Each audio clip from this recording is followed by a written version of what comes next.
Hello, शुभ संध्याकाळ सर्वांना. कसं आहात तुम्ही? मजेत ना? मी पण मजेत. आज मी माझं संध्याकाळचं रुटीन तुमच्यासोबत शेअर करणार आहे आणि त्याचसोबत आहे ना लसणाची चटणी आणि अंड्याची भाजी हे पण गोष्टी शेअर करणार आहे. तर व्हिडिओ स्किप न करता पूर्ण बघा. इकडे ना जागृतीने ना अभ्यास केला, पण ते सगळं पडू दिलेलं होतं. सगळा पसारा करून ठेवलेला होता. तोच मी इकडे आवरून घेतला. त्यात आईंना आज बरं नव्हतं. त्यांनी कोणता काढा घेतला आणि त्या काढ्याने त्यांना खूप त्रास झाला. जुलाब आणि उलट्या होत होत्या. डॉक्टरांकडे गेलेले होते. बरं नाही वाटत होतं त्यांना तर. आणि इकडे मी माझं आवरून घेतलं. घरं-दारं झाडून घेतले, अंगण झाडून घेतलं मस्तपैकी. तोपर्यंत इशू आणि जागृती दोघं पण सायकल खेळत होते. म्हटलं चला तोपर्यंत मी माझे कामं पण आवरून घेते. तेच मी इकडे आवरून घेतलं. अहो घरी आलो तर त्यांना चहा बनवून दिली होती आणि इशूची आईंची चहा बाकी होती. त्यांची चहा मी नंतर बनवून दिली आणि त्यांना इशूला दूध टाकून चहा दिली आणि आईंना पण चहा दिली. त्यानंतर बशा वगैरे धुवून मी ठेवून घेतल्या. मग मी तयारी केली. तयारी झाल्यावर जागृती बोलली की मम्मी काही चांगलं दिसत नाही म्हणे, असे काय केस घातले, अशी काय वेणी घातली, असं चालू होतं तिचं. ती बोलली की माझी तयारी झाली का, मग मी तुझी तयारी करून देते. आता हिचा मेकअप बघितला का तुम्ही? किती छान मेकअप केला आहे. तर आम्ही संध्याकाळी वाड्यामध्ये बसलो आणि ती पण आली माझ्या मागे. मग तिने माझी मस्त हेअरस्टाईल करून दिली आणि मग मी तिथे बसल्या बसल्या लसूण सोलून घेतला. आता एवढा लसूण कशासाठी सोलला? तर ही साधी खिचडी होती ना, सकाळी आईंसाठी बनवली होती, ती तशीच पडलेली होती. त्यातला अर्धा लसूण आहे ना मी बारीक चिरून घेतला आणि अर्धा कुटून घेतला. कढईमध्ये 4 चमचे तेल टाकलं. 4 पळी तेल टाकून झाल्यावर त्याला छान गरम होऊ दिलं आणि गरम झाल्यावर त्याच्यामध्ये थोडं जिरं टाकून बघितलं की ते तपलं आहे का नाही म्हणून. जेव्हा हे तपून झालेलं होतं त्यात मी थोडं जिरं टाकलं आणि जो बारीक चिरलेला जो लसूण होता ना तो पण टाकून दिला.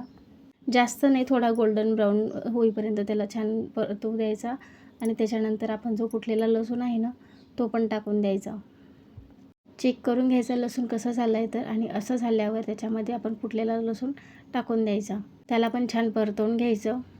तो चांगला परतून झाल्यावर त्याच्यात थोडंसं मीठ टाकायचं चवीनुसार. मीठ टाकून झाल्यावर गॅस बंद करायचा आणि ना थोड्या वेळासाठी ना त्याला साईडला ठेवून द्यायचं, जोपर्यंत तो थोडं थंड होत नाही तोपर्यंत. कारण लगेच कधी याच्यात चटणी टाकली तर ती जळू शकते, म्हणून त्याला थोडं थंड होऊ द्यायचं आणि त्याच्यानंतर 1.5 चमचा याच्यात मी चटणी टाकलेली आहे. तुम्हाला जशी आवडत असेल तुम्ही त्याच्यात टाकू शकतात. तिला छान मिक्स करून घ्यायची आणि खिचडीवरती इतकी छान लागते ना ही चटणी.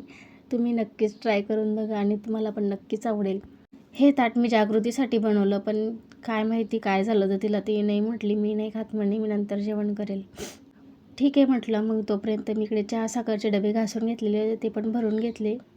माझं असं एखादा डबा रिकामा झाला तो भरण्या अगोदर मी त्याला घासून घेत असते आणि तो त्याच्यात मग नंतर भरत असते. असंच मी इकडे पण केलं आणि काय होतं की आपण याने आपले डबे क्लीन पण दिसतात. तेवढ्यात पप्पांनी पाणीपुरी आणली होती आणि तीच पाणीपुरी आम्ही इकडे खात होतो. जागृतीने मी फुगे असे भरून घेतले आणि नंतर पाणी वगैरे टाकून त्यांना मस्त खाऊन घेतले. भरपूर दिवसानंतर आज मी पाणीपुरी खाणार होती आणि टेस्टला पण इतकी छान होती ना, मस्तच होती. पाणीपुरी खाऊन झाल्यानंतर पप्पांनी आणलं होतं दूध, त्याला पण इकडे तापवून घेतलं आणि नंतर जो राहिलेला जो पसारा होता पाणीपुरीचा असो, सगळ्या गोष्टीचा, चहा वगैरे, तो सगळा पसारा आवरून घेतला, भांडे घासून घेतले.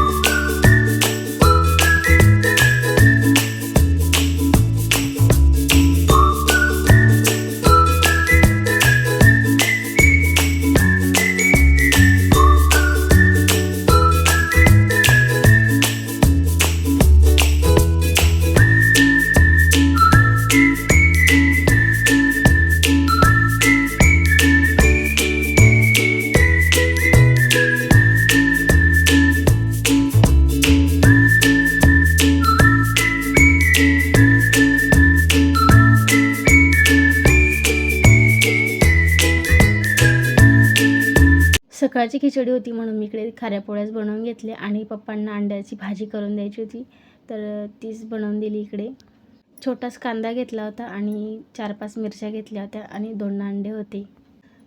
तेल टाकलं तव्यावर आणि त्याच्यात थोडंसं जिरं घातलं आणि कांदा मिरची परतवून घेतली छान आणि हे अंडे जे होते ना ते फोडून त्यात टाकून दिले.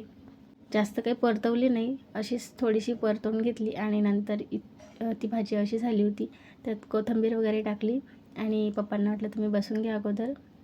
आणि हे पण आले. आम्ही पण जेवण करून घेतलं आणि जेवण झाल्यावर हे सगळं आवरसावर करून घेतलं, भांडे वगैरे.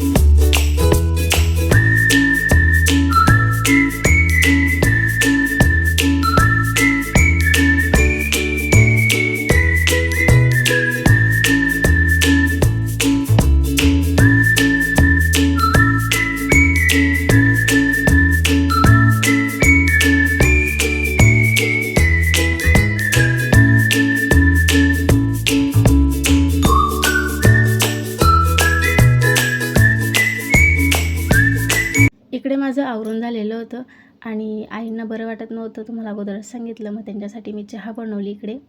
त्यांना इकडे चहा बनवून दिली आणि इशू पण बोलला की मम्मा मला पण दूध दे, म्हणून इशूला पण दूध देऊन दिलं.